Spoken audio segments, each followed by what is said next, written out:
মই যেতিয়া 1996 চনত মোৰ বয়স 27 বছৰ আছিল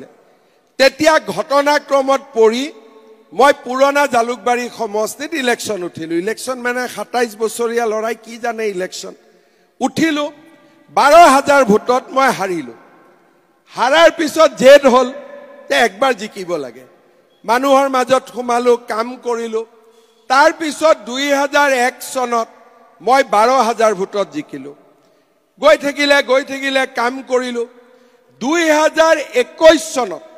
যেতিয়া মোৰ লাষ্ট ইলেকশন হৈছে জালুকবাৰী সমষ্টিত মই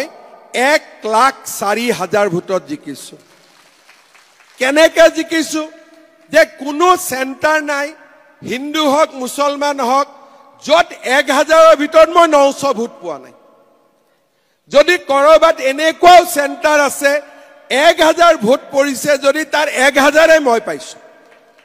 এটা ভোটো ইফাল যোৱা নাই কবাত যদি ভুলতে কোনবা আইতাই গৈ কবাত ঠেলাটো মাৰি দিলে বেলেগ কথা হাতত নপৰে হেকিটাও যদি কবাত পৰে বেলেগ চিন বিলাকত পৰে তাৰ মানে আপোনালোকে চিন্তা কৰক যে আমি মানুহৰ যদি মৰম নাথাকে মানুহৰ মাজত যদি মই কাম নকৰিলোহেতেন 25 বছৰটো একেলগে মানুহ জিকি নাথাকে 2001ৰ পৰা 2021 লৈকে 25 বছৰ মই একেলগে জিকিও আছো আৰু আজিও আমাৰ পুৰণা জালুকবাৰীৰ কমসে কম 20000 লৰা ছোৱালীক মই নামেৰে সৈতে জানো নামেদি মাতিব পাৰো নামেদি কথা পাতিব পাৰো কিহৰ বাবে এইটো হল ব্যক্তিগত সম্পৰ্ক অহা যোৱা